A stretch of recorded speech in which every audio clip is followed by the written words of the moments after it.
ఓం నమ శివాయ పరబ్రహ్మ పరమాత్మ నమ జగత్తుత్పత్తి స్థితి ఫలయ బ్రహ్మ హరియరాయ త్రిగుణాత్మే సర్వగమతిగామి దర్శ దర్శ దత్తాత్రేయ నమసంతిని సిద్ధి కురు కురు కురు కురు కురు కురు కురు స్వ కుర్రో కుర్రు కొండదేవత అంబ పలుకు చక్కదాంబ పలుకు అంబ పలుకు జగతాంబ పలుకు మహాశక్తి పలుకు సమ్మక్క పలుకు సారలమ్మ పలుకు కొండదేవత పలుకు జాయ్ కొండదేవత. ప్రజలందరికీ నమస్కారము. 2025 నూతన సంవత్సరం రాశి ఫలితాలు ఎలా ఉన్నాయా అనేది మార్చి ఫలితాలు చెప్పబోతున్నాను. ముందుగా మేషరాశి ఫలితాలు. ఈ మేషరాశిలో ఉండవలసిన వాళ్ళందరికీ స్థితిగతులు ఎలా ఉన్నాయి, యోగ నక్షత్రం ఎంతవరకు వచ్చింది, వాళ్ళ ఆలోచన, వాళ్ళు చేయాల్సిన కార్యక్రమాలు, వాళ్ళు ఏది అనుకుంటున్నారు, మరి ఏది అనుకున్నా కూడా వాళ్ళకి ఏది కాకోకుండా డబ్బు సమస్యలతో బాధపడే వాళ్ళకి, కుటుంబ సమస్యలతో బాధపడే వాళ్ళకి, ఉద్యోగ విశేషాల్లో దగ్గరకు వచ్చి దూరమైన వాళ్ళకి, ప్రేమించిన వాళ్ళు దూరం కావటం, ప్రేమ విఫలం కావటం, మనశ్శాంతి లేకోకుండా ఉండటం, ఇలాంటి సమస్యలతో అందరూ సతమతం అవుతున్నారు. కాబట్టి మీ పేరు బలాలను బట్టి ఎలా ఉందా అనేది ఇప్పుడు మేము చూసి చెప్పబోతున్నాను. ముఖ్యంగా మేషరాశి ఫలితాలు. మొదటి, ఈ మేషరాశి వాళ్ళకి ఆదాయంలో ఖర్చులో ఎక్కడికి పోయినా కూడా లక్ష్మీ కటాక్షమైన కళ అనేది ఇలా పేరు బలంలో కనబడుతుంది. కాబట్టి మెయిన్గా అశ్విని నక్షత్రం 1, 2, 3, 4 పాదాలు, కృతికా నక్షత్రం 1, 2, 3, 4 పాదములు అనగా, రేవతి నక్షత్రం 1, 2 పాదములు అనగా మేషరాశి ఫలితాలు. ఈ మేషరాశి వాళ్ళకి గ్రతములో ఉండదాని కాకోకుండా ఇప్పుడు కొంత మార్పులు రాబోతున్నాయి, చేంజెస్ రాబోతుంది. వాళ్ళు చేయాల్సిన ఉద్యోగ విశేషాల్లో కొన్ని డెవలప్మెంట్ కావాల్సినవి, అభివృద్ధిగా రావాల్సిన టయాలు అది దగ్గరలోనే రాబోతున్నాయి. మరి వీళ్ళు ఎన్నో రోజుల నుంచి ఎంతో కష్టపడుకుంటూ కుటుంబ బాధ్యతలన్నీ ఈపి మీద వేసుకొని కుటుంబాన్ని బాగా చేయాలని శత ప్రయత్నాలు చేసుకుంటూ వస్తుంటారు. ఏ ప్రయత్నం చేసినా కూడా చేతికాడికి వచ్చింది చేజారిపోవటం, మనశ్శాంతి లేకోకుండా ఉండటం, నమ్మిన వాళ్ళు ఇబ్బంది పెట్టడం, ఏ కార్యక్రమం చేసినా కూడా ఏదో ఒక సమస్యలు అనేది కొన్ని వెంటాడుతుంటాయి.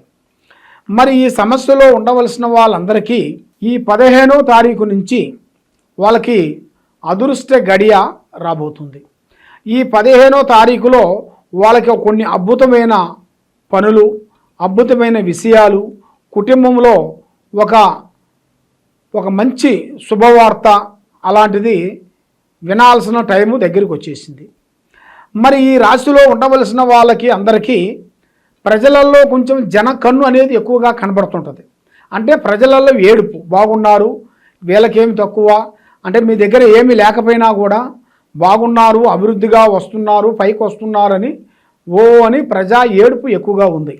ఆ ప్రజా ఏడుపు వల్ల మీరు ఏ కార్యక్రమం చేసినా, ఏ పని అనుకున్నా కూడా ఆ కార్యక్రమాలు మీకు చేతికాడికి వచ్చి చేజారిపోవటం, నమ్ముకున్న వాళ్ళు మీకు మోసం చేయటం, సాకారం చేస్తానన్న వాళ్ళు సాకారం చేయకుండా ఉండటం, ప్రేమించిన వాళ్ళు మీకు దూరం కావటం, ఇలాంటి కొన్ని సంఘటనలు కొన్ని ఎదురవుతుంటాయి.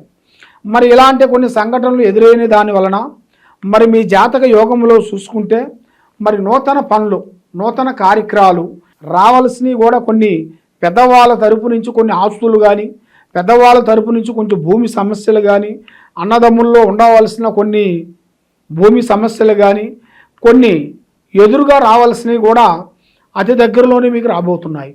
కాబట్టి ఎన్నో రోజుల నుంచి మీరు కోర్టు చుట్టూ తిరుగుతూ ఉన్నారా, పోలీస్ స్టేషన్ చుట్టూ తిరుగుతున్నారా, ఇప్పుడు ఆ పరిష్కారం అనేది మీకు రాబోతుంది. అంటే క్లీనింగ్స్ రాబోతుంది. అంటే మీరు ఎన్నో రోజుల నుంచి బాధపడుతున్నారు కాబట్టి ఇప్పుడు మీకు మంచి శుభవార్త రాబోతుంది. దాంట్లో మంచి అభివృద్ధిగా రావాల్సిన కళప్రాప్తి అనేది మీ జాతక యోగంలో కనబడుతుంది. కాబట్టి ముఖ్యంగా ఏ కార్యక్రమం చేసినా, ఏ పని అనుకున్నా కూడా మీ ప్లానింగు, మీ ఐడియాలు, మీ ఆలోచనలు ప్రాణం లాంటి స్నేహితుడు కానీ, మిత్రుడు కానీ, బంధువు కానీ ఎవరికి చెప్పి చేయకూడదు. పని అయిన తర్వాత చెప్పాలి. కానీ పని కాకముందు ప్రాణం లాంటి స్నేహితుడు కానీ, మిత్రుడు కానీ, బంధువు కానీ ఎవరికి చెప్పి చేశారనుకోండి, అధోగతి పాలయ్యే మార్గాలు మీ జాతకంలో కనబడుతున్నాయి.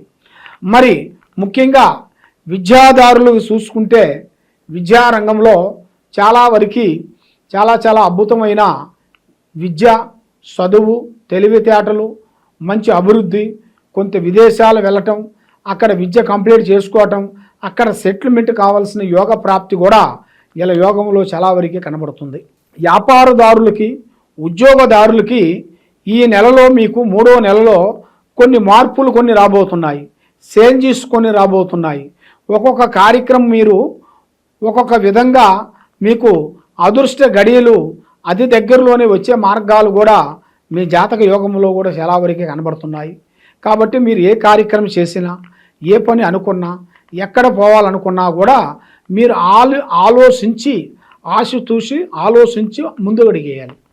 గబగబా అని మనకు ఒకరు చెప్పారులే, మనం విన్నాములే, ఆ విధంగా మనం పోతాములే అనుకునేట్టుకైతే చాలా వరకు ఇబ్బందులు ఎదురు కావాల్సిన యోగాలు కూడా కొన్ని కనబడుతున్నాయి.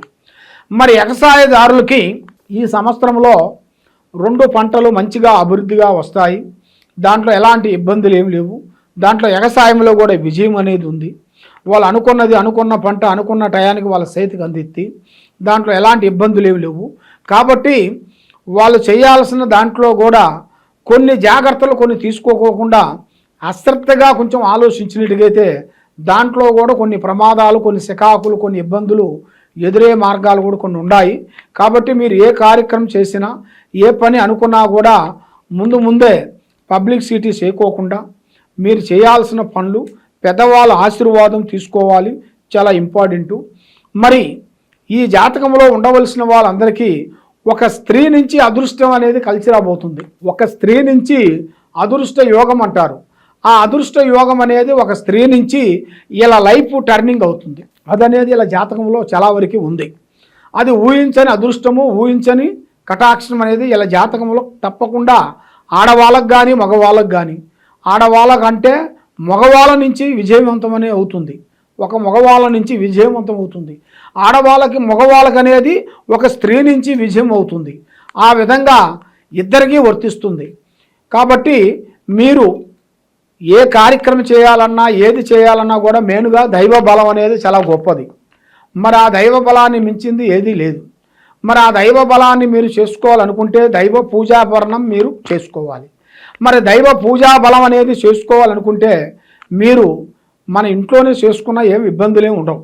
కాబట్టి పొద్దున టైంలో సూర్యుడికి రాకముందు తలస్నానం చేసి మీరు ఉదయము సాయంత్రము దీపారాధన వెలిగించేసి ముఖ్యంగా శ్రీ లక్ష్మీదేవత అమ్మవారు పూజాబలం చేయాలి. ఆ లక్ష్మీ అమ్మవారు పూజాబలం మీరు చేసినట్టుకైతే కరెక్ట్గా ఒక 4 నుంచి అప్పుడు గురుముహూర్తం అంటారు. ఆ బ్రహ్మముహూర్తంలో కరెక్ట్గా ఆ బ్రహ్మముహూర్త టయాలలో మీరు తలస్నానం చేసి పూజాబలం చేసి ఒక దీపారాధన వెలిగించారనుకోండి, మీ కుటుంబంలో అష్టకష్ట దరిద్ర దోషాలు శాంతమైపోతాయి, మైండ్ బాగుంటుంది, ఆరోగ్యాలు బాగుంటాయి, ఉద్యోగాలు బాగుంటాయి, మనస్సు శాంతిగా ఉంటుంది. కాబట్టి మీరు చేయాల్సిన పూజా బలం ఏమిటంటే ముఖ్యంగా శ్రీ లక్ష్మీ నరసింహస్వామిని అమ్మవారిని మీరు పూజించి తర్వాత శ్రీ లక్ష్మీ నరసింహుని అయ్యగారిని మీరు పూజించినట్టుగైతే మీ కుటుంబంలో అష్ట ఔషధ్యాలు, భాగ్యభోగాలు, మనశ్శాంతి ప్రాప్తి కలుగుతాయి, చేయాల్సిన కార్యక్రమాలు అభివృద్ధి అవుతాయని మనస్ఫూర్తిగా నేను చెబుతున్నాను. మీకు ఎలాంటి సందేహాలు కానీ, ఎలాంటి డౌట్ కానీ, ఎలాంటి సందేహాలు ఉన్నా కూడా ఈ కింద ఉండాల్సిన నెంబర్కి మమ్మల్ని సంప్రదించినట్టుగైతే మీ ఇంట్లో ఏముంది, మీ ఒంట్లో ఏముంది, మీరు చేసే ఆఫీసులో ఏమేమి జరుగుతుంది, మరి మీకు నెక్స్ట్ ఆఫీసు విశేషాల్లో ఎప్పటి నుంచి ఎప్పటి వరకు మీకు కలిసి వస్తుంది, ఎప్పటి నుంచి ఎప్పుడు మీకు బాగుంటుందా అనేది పూజా బలం మొత్తం చూసి మీకు ఏ సమస్య ఉన్నా కూడా మేము పరిష్కరించి మీ జాతక విధానాన్ని చూసి మేము చెప్పగలుగుతాం. ఏ సందేహం ఉన్నా కూడా ఈ కింద నెంబర్కి మమ్మల్ని సంప్రదించండి. సర్వో జనా సుఖనో భవంతు. ఓం నమః శివాయ నమః.